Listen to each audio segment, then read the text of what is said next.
Hoje eu gostaria de... Eu não sei como ligar lá no projetor, viu? Já está pronto? Hoje eu gostaria de passar com vocês um estudo todo especial de Daniel, capítulo 2. Eu sei que alguns talvez diriam, mas eu vim à igreja para estudar Daniel 2. Pastor, dá licença. Você vem lá do Brasil para falar de Daniel 2, a gente já está tão cansado de saber sobre isso. Eu sei. Diz que uma vez um pregador ficou na mesma situação. Ele chegou na igreja e, com medo da igreja ficar meio saturada com o assunto, ele perguntou, escuta, vocês sabem sobre o que eu vou pregar? E quando o pessoal viu lá, Daniel 2, um termo tão conhecido, sim, pastor, vocês sabem? Sabemos. Quantos sabem o que eu vou pregar? Aí todo mundo levantou a mão. Aí o pastor falou, bom, se vocês sabem o que eu vou pregar, então não precisa que eu pregue. Vamos despedir, vamos embora. E despediu a igreja ali. Todo mundo ficou sem entender. No dia seguinte, tinha o outro dia da semana de oração. Aí os membros da igreja queriam ouvir o pastor, falou, não, dessa vez nós vamos pegar esse pastor. Se ele perguntar se nós sabemos sobre o que ele vai pregar, todo mundo diz que não sabe. Aí, quando o pastor falou assim, vocês sabem sobre o que eu vou pregar? Todo mundo, não, pastor, não sabemos. Bom, se vocês não sabem, eram para saber. Se vocês não sabem, que vergonha, deviam saber. Vamos terminar o sermão e vamos embora. É meio neurastêmico, não é? Mas havia ainda um terceiro sermão. E os irmãos, não, dessa vez esse pastor não escapa. Se ele fizer a pergunta, vamos fazer o trato. A metade da igreja levanta que sabe, e a outra metade diz que não sabe. Agora a gente vai pegar esse pastor. Ele chegou e falou, irmãos, e hoje? Vocês sabem sobre o que eu vou pregar? A metade da igreja levantou as mãos que sabia. A outra metade, não sabemos. Ele falou, pelo que eu percebo, alguns sabem, outros não. Muito simples. Os que sabem, contem para os que não sabem. Vamos fazer o sermão e vamos embora. Mas fique tranquilo que nós não vamos fazer isso aqui nessa noite. Nós vamos estudar aqui sobre um sonho profético que Deus deu a um rei pagão, Nabucodonosor. Antes de estudar esse sonho, deixe-me fazer uma pergunta para você. Você, por acaso, sabe por que nos Estados Unidos as companhias de seguro oferecem milhares, até milhões de dólares de indenização para você, a troco de umas poucas mensalidades, de uns poucos dólares por mês? Porque veja bem, é arriscado, não é? É arriscado ou não é? Você dá... Quanto custa um seguro, vale um carro bem caro, um carro de 40 mil dólares, é um carro caro aqui? Quanto custaria um seguro completo de um carro de 40 mil dólares? 400 dólares por mês? Menos? Então, jogue um valor qualquer, pastor. 100 dólares.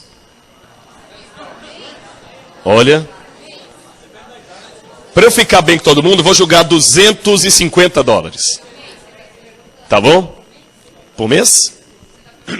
Por mês. 250 dólares por mês. Raciocine comigo. A companhia de seguros chega para vocês aqui e fala o seguinte, coloque o seu carro na nossa seguradora, que se você bater, colidir contra terceiros, se o seu carro de perda total for roubado, nós lhe damos um carro novinho de 40 mil dólares. Não é um pouco arriscado? Ele oferece um carro de 40 mil dólares, mais despesas médicas, mais acidentes com terceiros, a troco de 250 dólares. Não é um pouco arriscado? Imagina se todo mundo resolver fazer o seguro. Mas sabe por que as seguradoras fazem isso? Eles não são tão bonzinhos como você imagina. Há matemáticos que trabalham com um cálculo chamado probabilidades. As probabilidades combinadas. Os matemáticos sabem que a chance matemática de uma coisa acontecer por coincidência, ela é remota, ela é infinitamente remota. A chance que eu tenho de ter 1 milhão de pessoas asseguradas e 1 milhão de pessoas precisarem do meu seguro, ela é infinitamente remota, porque matematicamente falando, a chance de algo acontecer por coincidência quase não existe. Se você pegar 10 moedas numeradas de 1 a 10 e colocar no seu bolso, você tem uma chance de 1 em 10 de tirar a moeda número 1. Mas qual a coincidência que eu tenho de enfiar a mão no bolso e tirar a moeda número 1 e a número 2? já é uma chance em 1000. Se eu quiser tirar a número 1, a número 2, a número 3 na sorte, já é uma chance em 10.000. No final das contas, você terá uma chance em 10 bilhões de conseguir tirar as moedas de 1 a 10 na ordem por sorte, por coincidência. Entenderam que, coincidentemente falando, é impossível que algo ocorra por coincidência? Compreenderam a questão? Então vamos aplicar agora a técnica das probabilidades combinadas à Bíblia. Nesta noite nós vamos estudar um sonho de um rei que revelou todo o futuro profético do mundo. Eu sou um pouco cético quanto à coincidência. Embora eu não seja um matemático, mas eu sei que a chance disso acontecer por acaso, ela é remota. Então nós vamos ver uma profecia que Deus deu a um rei pagão, interpretada por um profeta de Deus, que cumpriu ao pé da letra até os nossos dias. E se, matematicamente falando, é impossível que isso tenha acontecido por coincidência, você, com um pouco de inteligência, chega à conclusão de que só pode haver um Deus por detrás dessa profecia. Ela está em Daniel, capítulo 2. Abra sua Bíblia comigo. Daniel, capítulo 2. Daniel, capítulo 2. Se houver um visitante do seu lado, ajude oferecendo sua Bíblia, ou quem sabe ajudando a encontrar a passagem. Não é isso? Cortesia é o 5º evangelho. Nós temos 4 evangelhos na Bíblia e temos o 5º, que é a cortesia. Então veja se algum visitante do seu lado, ofereça a Bíblia. Eu ainda daqui à frente vejo alguns visitantes que estão sem Bíblia, e eu gostaria de ver os membros se movimentando. Olhe do seu lado, se tem alguém. Às vezes é uma visita até da igreja mesmo, mas se alguém está sem Bíblia, ofereça. Muito bem, Daniel, capítulo 2. Vou ler aqui na tradução da minha Bíblia. No 2º ano do reinado de Nabucodonosor, teve este um sonho. O seu espírito se perturbou, e passou-lhe o sono. Então o rei mandou chamar os magos, encantadores, os feiticeiros, os caldeus, para que lhe declarassem ao rei quais foram os sonhos. Eles vieram e se apresentaram diante do rei. Bom, o sonho que Nabucodonosor teve foi muito estranho. Daqui a pouquinho nós vamos ver qual foi esse sonho.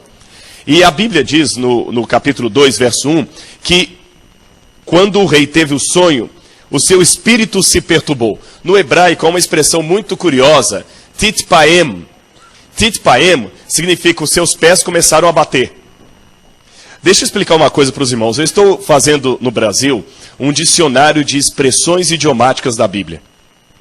Vocês sabem que em inglês você tem muitas expressões idiomáticas que não dão certo se você traduzir ao pé da letra para o português. Não é isso? Eu noto aqui como vocês falando, convivendo tanto com o inglês, começam a aparecer o inglês no português. Exemplo de coisas que não se dizem em português. Eu vou fazer aplicação para os meus documentos. É isso, é em inglês. Você está pensando em inglês. Eu tenho um apontamento com o pastor da igreja hoje à tarde. Não é isso? Eu vou chamar para fulano agora. Eu vou chamar para... I will call in for. Né? I call in to. Eu vou chamar para. A gente não fala assim em português. Esse é o anglicismo. É o inglês que está na sua cabeça. E nessa aí, muitas expressões idiomáticas do inglês, você começa a passar para o português. Da mesma maneira, do português, nós temos expressões que podem causar polêmica. Eu estou morto de cansado. Como morto se cansa? A Bíblia também tem as suas expressões idiomáticas. Por exemplo, amarrar os rins significa levantar para partir. E quando você está traduzindo isso na Bíblia é complicado. Tradutor e traditório. O tradutor é um traidor. Que se você traduz ao pé da letra, não faz sentido. Se você muda, está mudando a Bíblia. Então, se ele lê na Bíblia cingindo os lombos, ou amarrando os rins, significa levantar para sair. Bater os pés significa literalmente ficar com o coração palpitante, querendo de todo jeito saber o entendimento. Então Nabucodonosor ficou muito nervoso, ele ficou agitado. A Bíblia dá a entender que esse sonho repetiu várias vezes, porque ele pediu aos magos para interpretar os sonhos. Então ele tinha o sonho e esquecia, e tinha de novo e esquecia. O rei estava aflito para saber qual o significado daquele sonho. E a Bíblia diz que ele chamou aqui os magos, feiticeiros, os astrônomos. Todos trabalhavam na corte de Babilônia. E Daniel também estudava na mesma universidade que esses homens foram diplomados. Ontem nós vimos no sermão quais foram as aulas que Daniel teve ali. Qual era o papel dos magos e feiticeiros? Não é isso? A Bíblia não fala aqui? Então mandou chamar os magos e encantadores, ou magos e feiticeiros.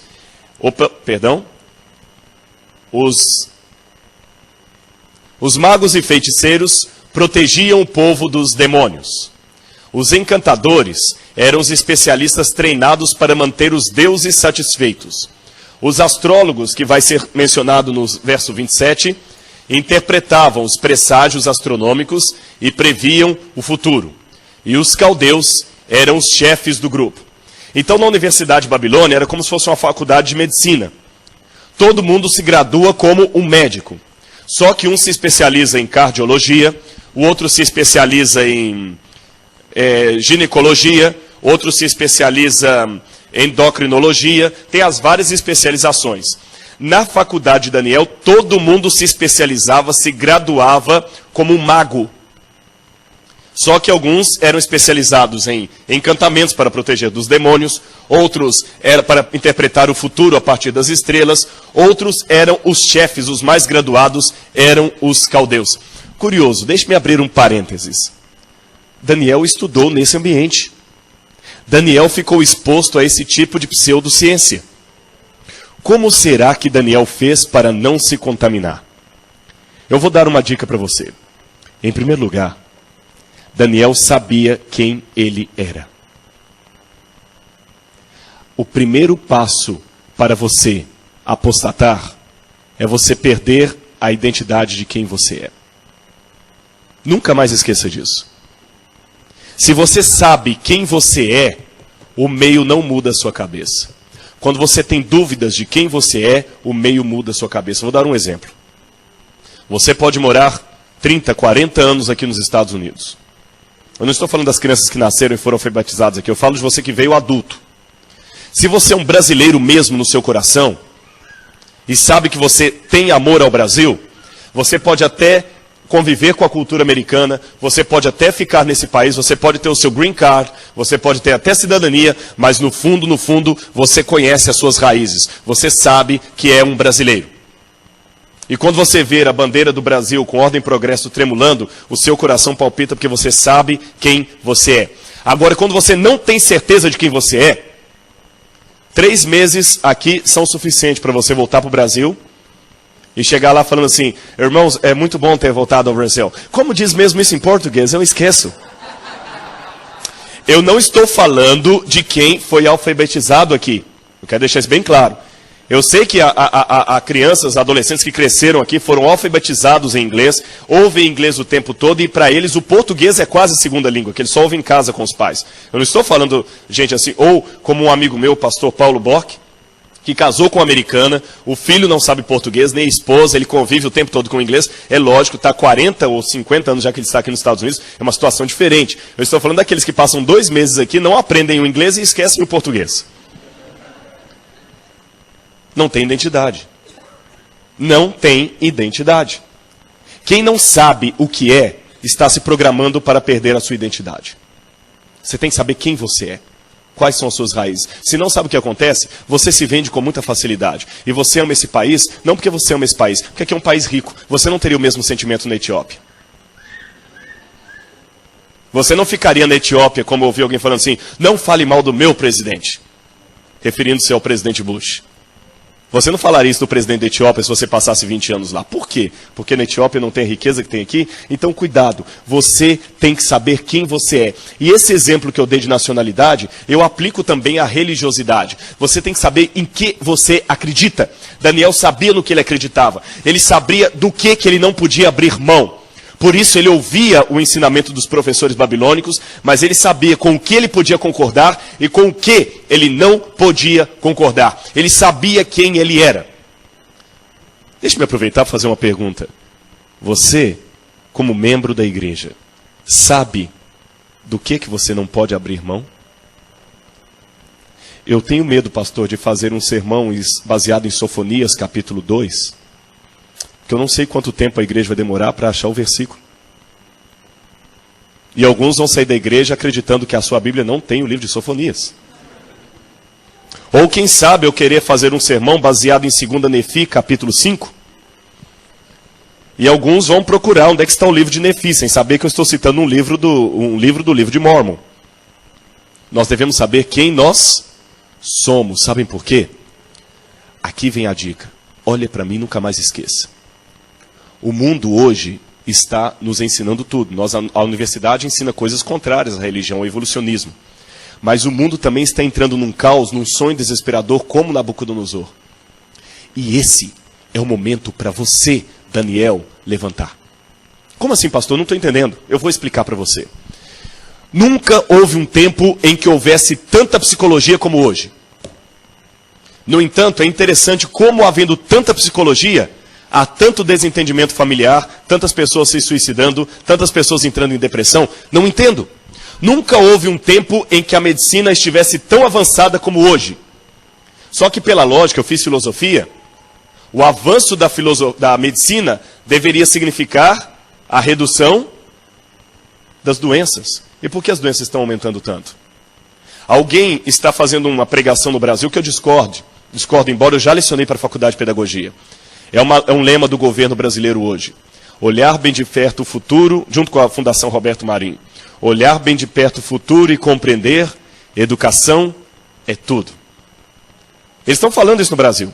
Se nós dermos a educação, nosso país vai ser rico, vai ter isso, vai ter aquilo outro. Será que educação é tudo?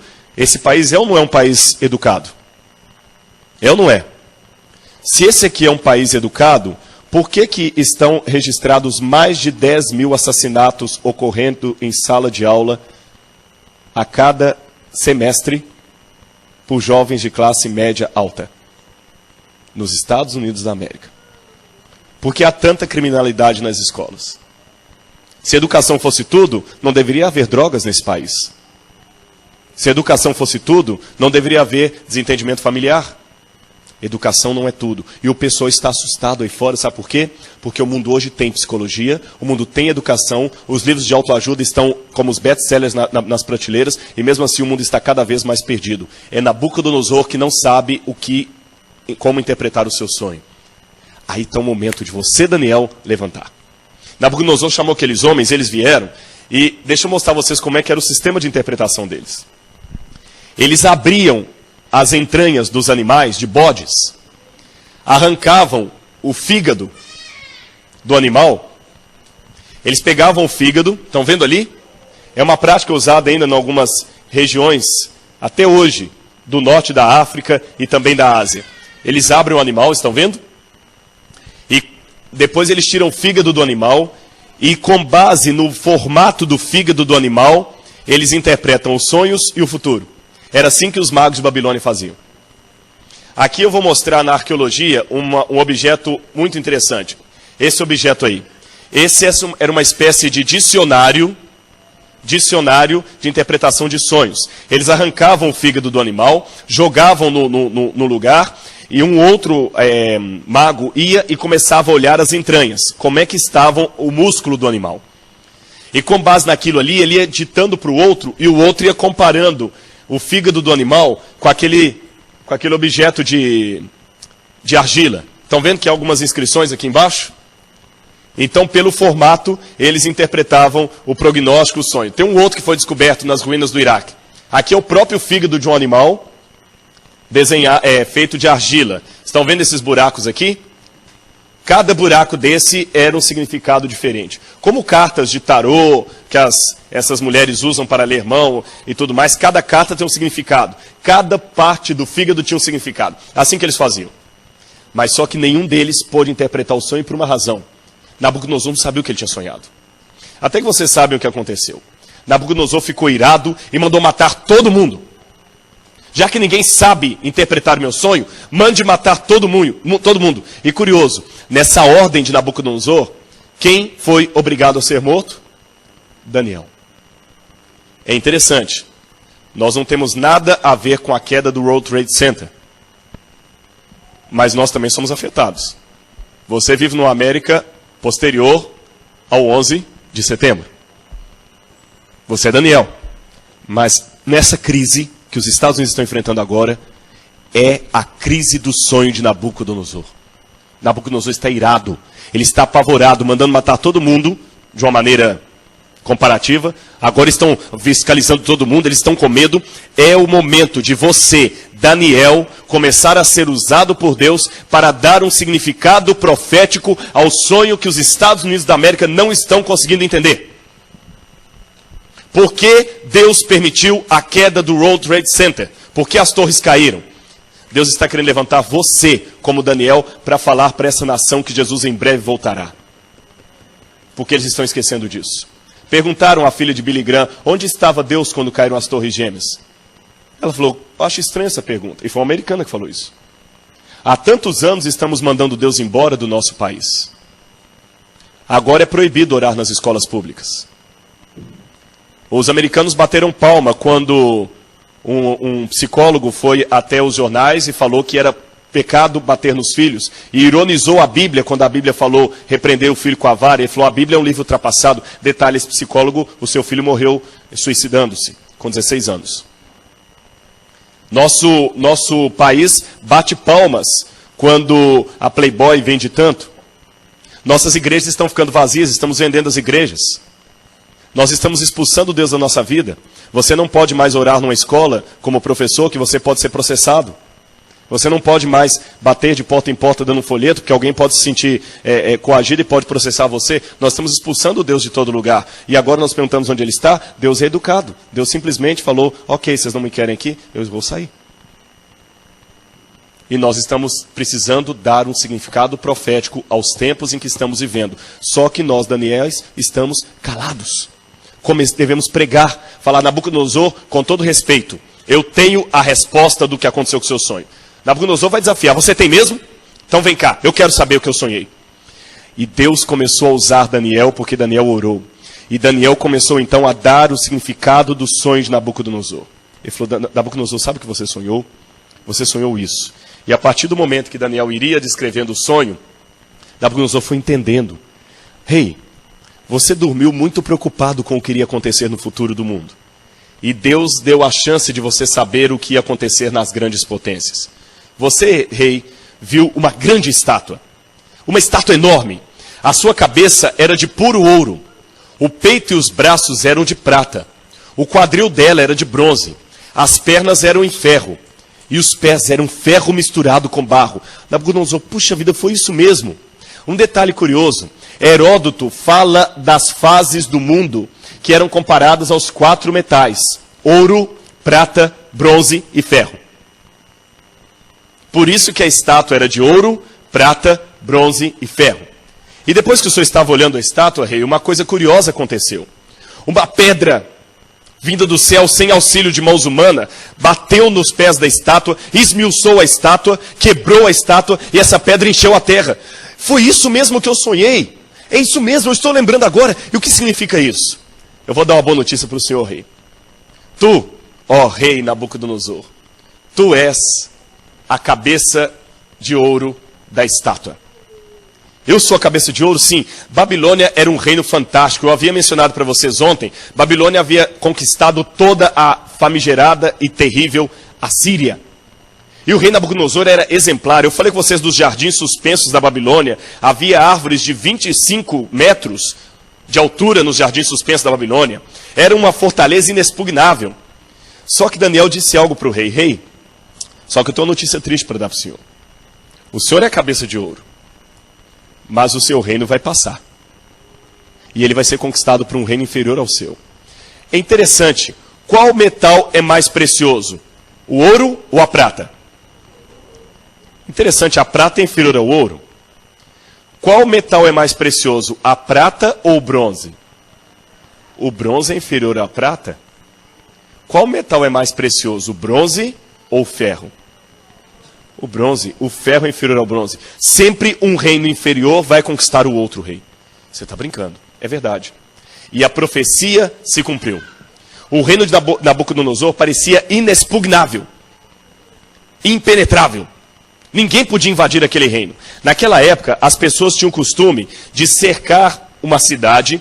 Quem estava fora não entrava, quem estava dentro não saía. Mas como alguém podia cercar uma cidade com 16 quilômetros de muralhas? mas apareceu Ciro e Dario. Este é Ciro, o conquistador da Babilônia, o representante dos peitos e braços de prata. Ciro ajuntou-se com o seu sobrinho, com seu tio, Dario, e os dois formaram juntos o reino da Medo-Pérsia. E em 538, eles invadiram a cidade de Babilônia. Aí está o túmulo de Ciro. Como eles invadiram Babilônia? Vocês lembram que eu mostrei ontem o rio que passa pelo meio de Babilônia? Qual era o nome dele mesmo? Rio Eufrates. Há duas versões históricas. Uma diz que era verão e o Eufrates estava com as águas baixas. Outra versão diz que Ciro e Dario desviaram o curso do rio mais ao norte, e as águas então começaram a ficar baixas. De madrugada, os homens entraram pelo rio, aqui tudo eram muralhas de Babilônia, entraram pelo rio e foram parar justamente aqui, na entrada que dava para o lado sudoeste do palácio do rei.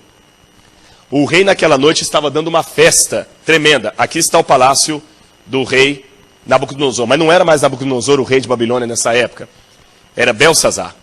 O rei estava dando uma festa aqui. Eles vieram caladamente pelo rio, entraram por debaixo dos arquedutos e mataram todos que estavam no palácio, inclusive o rei, e dominaram a cidade de Babilônia. Incrível, a cidade não foi cercada. As pessoas que moravam nas cidades, nas casas, estavam dormindo. Quando elas acordaram no dia seguinte, Babilônia já não era mais o grande reino do mundo. Babilônia agora havia sido dominada pela Medo-Pérsia, um reino que era inferior ao de Nabucodonosor. Só que a profecia continua. Depois da Medo-Pérsia deveria vir um outro reino. O reino da Grécia. A Medo-Pérsia dominou toda essa região aí. Mas ela seria atacada pelo quadril de bronze da estátua. O reino de Alexandre o Grande. Alexandre tinha pressa. Deixa eu contar uma coisa de Alexandre para vocês. O pai de Alexandre era Filipe da Macedônia. Crise de família, sabe, existe desde aquele tempo. Quando Alexandre era criança, e ele viveu na época que a Grécia ensinava as mitologias gregas, Filipe estava vindo de uma conquista com o avô de Alexandre. E eles encontraram Alexandre chorando muito. Chorando. Ele tinha uns 4 ou 5 anos de idade. Eles chamaram: por que você está chorando tanto? Eu choro sim. Por que você está chorando? Porque vocês estão conquistando tudo, e quando eu crescer não vai ter nada para eu conquistar. Esse era o espírito de Alexandre o Grande. Ele já queria ser herói desde criança. E teve uma coisa, a mãe dele teve uma briga com o pai. E para vingar do pai, ela chegou para Alexandre e falou assim: Alexandre, você não é filho do seu pai. Lembra que eu falei com vocês da mitologia grega?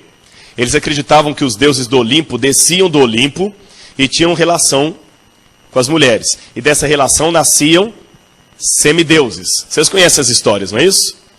E um dos mais famosos era quem? Quem era o homem forte da Grécia? Hércules. A mãe de Alexandre falou assim: você não é filho do seu pai. Não, não. Zeus desceu do Monte Olimpo e dormiu comigo. E você nasceu. Você é filho de Zeus. Sério, mãe? Sério, Alexandre. Você é filho de Zeus e irmão de Hércules. Aí pronto, era o que ele precisava. Era a cereja do sorvete dele. Alexandre cresceu. Não, porque tem gente que se acha, né? Alexandre era desse tipo. Ele gostava tanto de si mesmo que eu acho que Alexandre queria se beijar na boca, de tanto que ele se gostava. Bem-aventurado aquele cuja fama não é maior do que o que ele mesmo é. Que é verdade, né, gente? Tem gente que é igual vitrine. Tudo que ele é tem que estar na vitrine aqui para todo mundo ver, né? Eu acho que não é bem por aí. A gente tem que ser um pouco mais humilde. Aprender. Tem uma outra profecia que vamos estudar na quinta-feira, se não me engano, que fala que Alexandre, no seu próprio poder, ele se quebrou. Porque ele era tão arrogante. Ele era bom, ele era competente. Olha o tanto de percursos que Alexandre percorreu com seu exército dominando tudo. Ele dominou até a Índia. Ele dominou mais do que a Babilônia. A Babilônia tinha sido só esse pedacinho aqui. A Medo-Pérsia tinha dominado toda essa parte aqui. Alexandre chegou até a Índia. Ele era bom, só que ele era arrogante. Ele era mais ou menos como um homem, que aconteceu isso aqui nos Estados Unidos. Um advogado. Não é piada de advogado não, viu? Fiquem tranquilos. Ele tinha formado em advocacia e ele queria a todo custo mostrar serviço. E quando ele estava lá no escritório, todo animado para começar a trabalhar, primeiro dia de trabalho no escritório, estava lá a plaquinha, né? Lawyer. Eu disse lawyer, não liar. Eu falo com sotaque. Ele botou a plaquinha e chegou, então, uma pessoa falou para um primeiro cliente. Aí quando ele viu o cliente chegando, ele já pegou o telefone e falou, sim, fulano. Não, pois é, como eu estava falando, e fez para o cliente entrar, né? Como eu estava falando, eu não posso pegar o seu caso. Não, sinto muito, não dá. Falou, minha agenda está lotada, não tenho condições. Olha, na semana que vem eu tenho aquela ação contra aquela multinacional. Eu sei que a sua vai me render pelo menos uns 3 milhões de dólares de comissão, mas eu não posso pegar. Eu tenho muita coisa, desculpe-me. Tá, sim, não, o secretário de Estado tem um almoço comigo amanhã, eu não posso te atender. Sinto muito, fulano, eu sei. Desculpa, eu estou com uma pessoa aqui. Só um minutinho. E o camarada sentou. Pois é, e o camarada impressionado com a conversa dele ali, falando de secretário, de... Tá bom, desculpe, agora eu tenho que desligar que eu tenho mais um cliente aqui e eu nem posso demorar com ele, daqui a meia hora o secretário de Estado vai ligar para mim aqui. E a conversa é particular. Tá, tudo bem, desculpa, espero que você compreenda. Procure um outro advogado de Harvard, eu não posso. Obrigado, pois não. Sim, que eu posso atendê-lo? Aí o rapaz, não, nada não, eu sou da companhia telefônica, eu vim instalar o telefone. Cuidado para não ter o espírito de Alexandre o Grande. Cuidado. Alexandre se achava. Vocês estão achando que eu estou brincando? Ele acreditava tanto que ele era um deus, que olha como ele se figurava.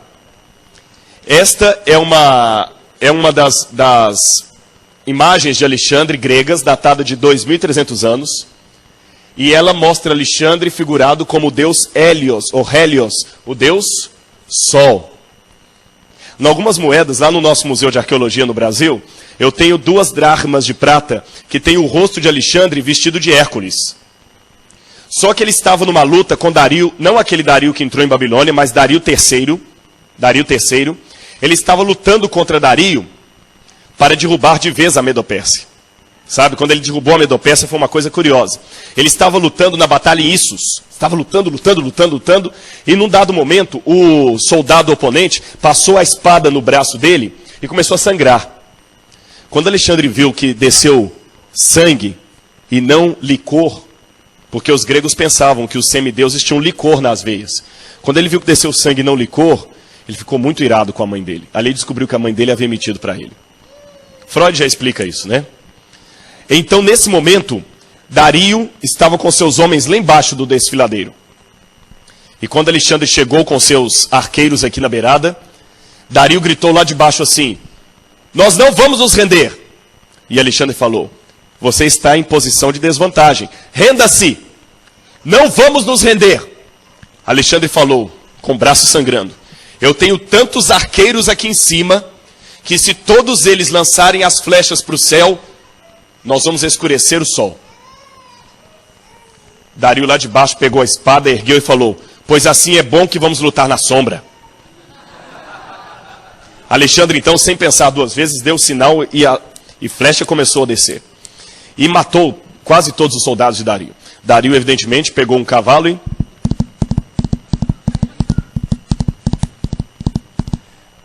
Um secretário de Alexandre, um sátrapa, chamado Besso, um auxiliar de Alexandre, Besso, o nome dele.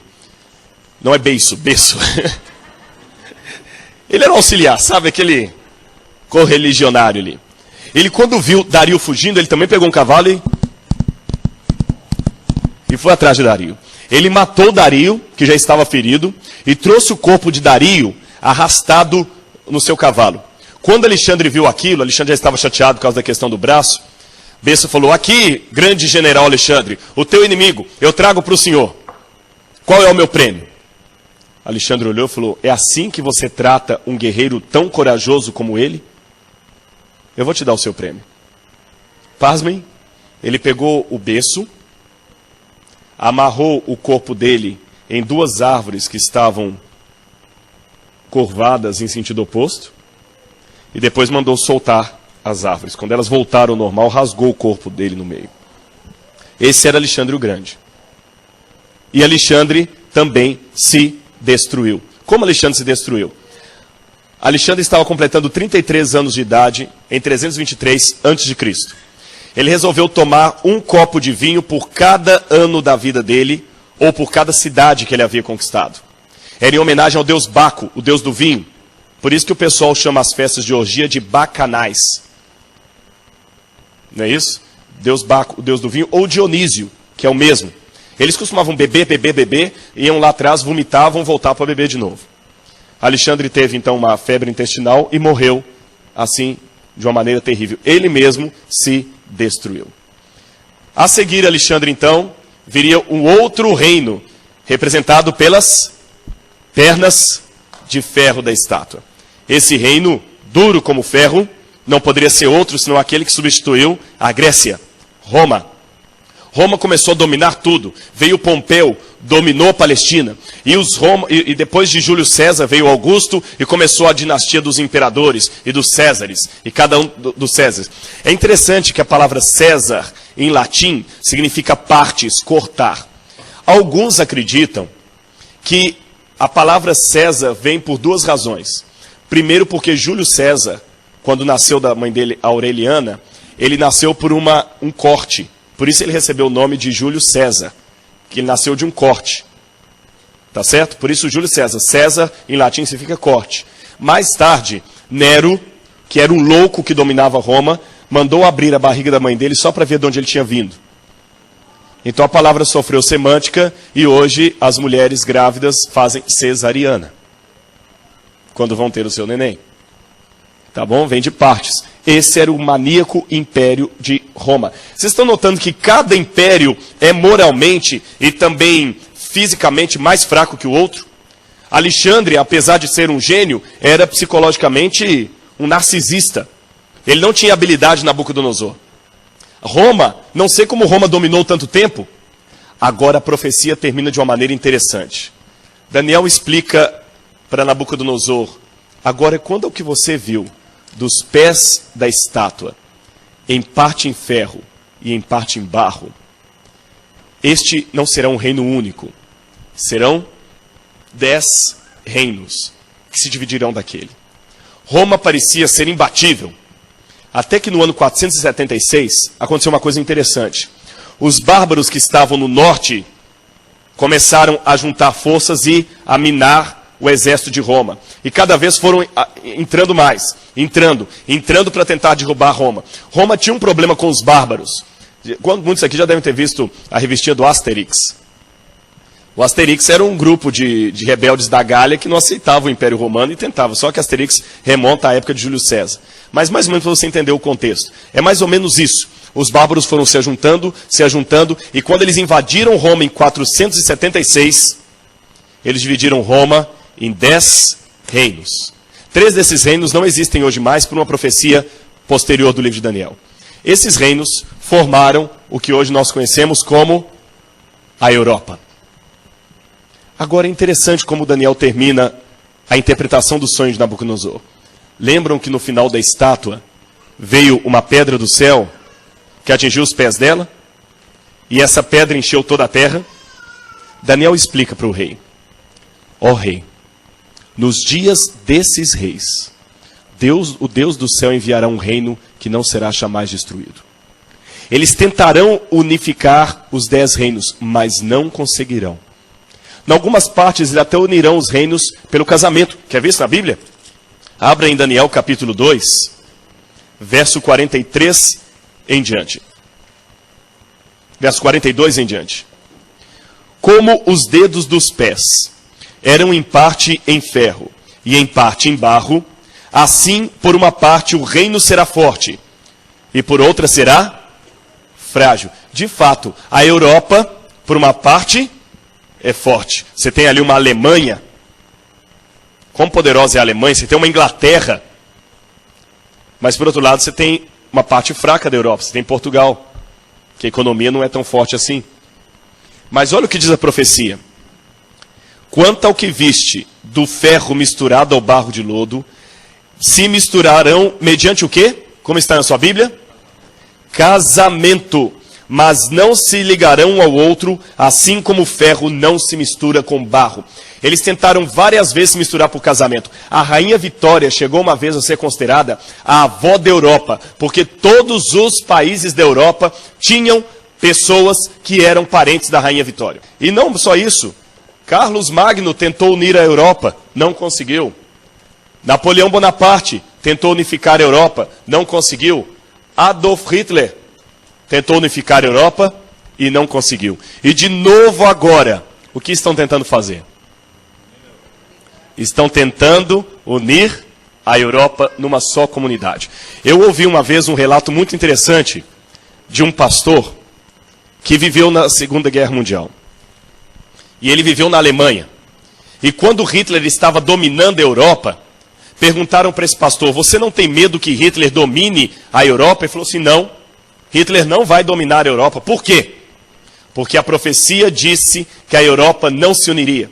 Muita gente achou ridícula a posição daquele pastor e se uniu ao partido nazista porque acreditavam que Hitler seria o dominador da Europa. Porque a lógica era essa, Hitler estava ganhando muito terreno. Mas ele falou, não, Hitler não vai conseguir. Como você sabe, pastor? Você não entende política. Você não entende estratégia militar, mas eu entendo de Bíblia. E na Bíblia diz que a Europa não se uniria. E aquele pastor conseguiu sobreviver porque a Europa não se uniu. A Europa não vai se unir, porque a profecia assim o disse. E é nos dias desses reis que Deus suscitará do reino do céu um reino que não passará, o reino do céu, à volta de Jesus. Agora, olha para mim aqui e aprenda algumas coisas. Em primeiro lugar, em que parte da estátua nós estamos vivendo? Na cabeça? No peito e braços de prata?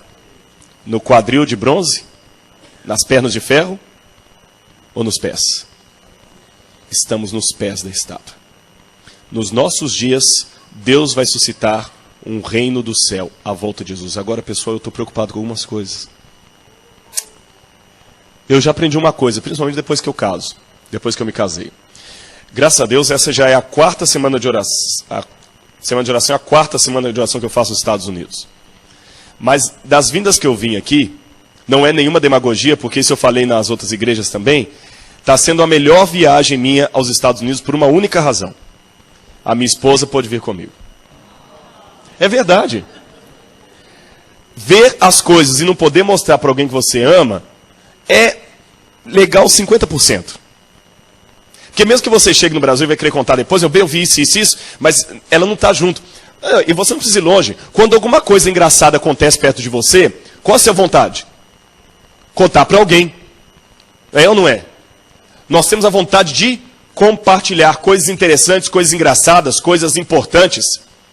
Quando o World Trade Center caiu, quando as torres gêmeas foram atingidas, você ficou tranquilo? Ou você pegou o seu celular e começou a ligar para todo mundo? Fulano, liga a televisão, olha o que está passando. Por que você fez isso? Ah, pastor, pergunta idiota. Aquilo era um acontecimento histórico. Eu tinha que avisar. E você quer um acontecimento mais histórico do que esse? E o que você está fazendo parado, que não abre a sua Bíblia no seu local de serviço, na sua escola, e não conta para as pessoas a profecia de Daniel capítulo 2? Eu podia pregar aqui sobre uma coisa que seria novidade para todo mundo. Por que eu repeti aqui na igreja um tema tão óbvio de Daniel capítulo 2? Sabe por quê, pastor? Eu fico preocupado em que nós estamos nos distanciando tanto da cultura bíblica, que pode chegar um tempo em que eu pregue Daniel capítulo 2 e muita gente fala assim, puxa, eu nunca vi um estudo sobre esse e sou batizado há 20 anos.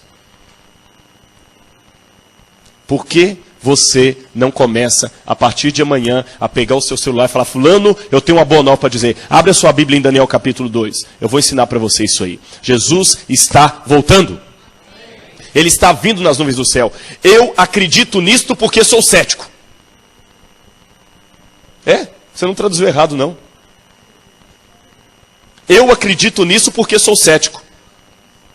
Eu sou cético quanto às coincidências.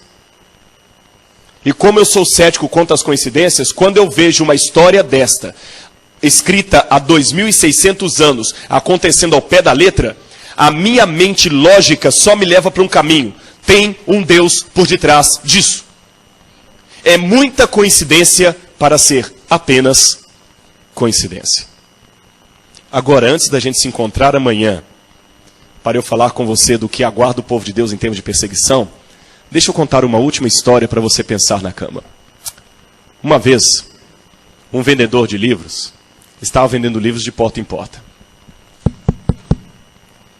Olá, senhora, eu gostaria de vender um livro para a senhora. E vendia o livro. Um dia ele chegou com uma pasta, com seus livros todo, e viu um portão. E no portão estava a plaquinha, cuidado, cachorro bravo. A casa era lá no fundo. Ele, eu entendo bem de cachorro. Abriu a porta e começou a entrar um pouco.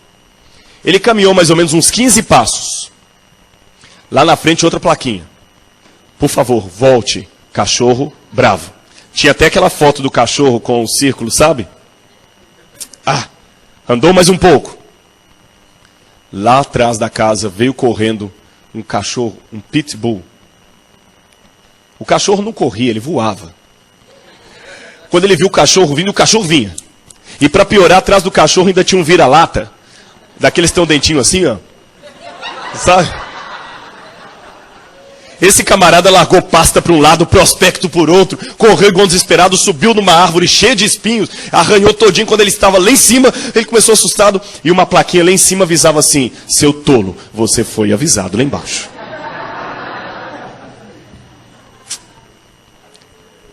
Eu e você estamos sendo avisados aqui, não estamos? Você é inteligente. Deus lhe deu inteligência. Não brinque com a sua salvação. Por que você ainda não contou esse estudo para outras pessoas? Anuncie que Jesus está voltando. Para o mundo aí fora, a unificação da Europa pode ser até uma estratégia política. Para mim, é mais do que isso. Além disso, existe um significado profético na história que aponta para o lar, que aponta para a volta de Cristo. E amanhã, eu quero você aqui. Se tinha um culto que você tinha que ter perdido, era o de hoje. Amanhã eu vou falar com vocês um pouco sobre como se processará a perseguição dos últimos dias. Nós vamos estudar a história da estátua de Nabucodonosor. O que aquilo tem a ver conosco hoje? Eu sou de formação jesuítica. Eu formei em escola de jesuítas. Eu vou contar para você amanhã um pouco do que aguarda o povo de Deus. Então vem amanhã aqui. Eu quero conversar com você um pouco mais sobre a palavra de Deus. E em nome de Jesus, fazer você cada dia ficar ansioso pela volta dele. Sabem por quê? E com isso eu termino. Alguns dizem, qual é a sua religião? O governo, hoje o pastor estava comentando, o governo aqui passa como se chama essa pesquisa de porta em porta? Censo. E ele pergunta, qual a sua religião? Em 1992, 2 milhões de norte-americanos responderam, a minha religião é Seventh-day Adventist Church. Curioso que nós não temos 2 milhões de membros nos livros da igreja. Por que tanta gente disse que a religião dele era adventista do sétimo dia? O que você acha que é ser um adventista? Acreditar na volta de Jesus? Será que é isso que é ser adventista? Curioso, o demônio acredita ou não acredita na volta de Jesus? Então o demônio é um adventista? Então eu acho que ser adventista não é só acreditar na volta de Jesus. É querer a volta de Jesus. É desejar a volta de Jesus como a coisa mais preciosa da sua vida. Se você é adventista só porque você acredita na volta de Jesus, meu irmão, desculpe, o diabo também acredita. Que a Bíblia fala que os demônios creem e estremecem. Então não é só acreditar. Ser um adventista não é só acreditar num corpo doutrinário. É desejar que Jesus volte. Querer, ansiar e falar disso para todo mundo. Porque um dia vamos ver o Senhor face a face. E enquanto esse dia não volta, que Ele nos mantenha firmes na palavra dele. Em nome de Jesus. Amém.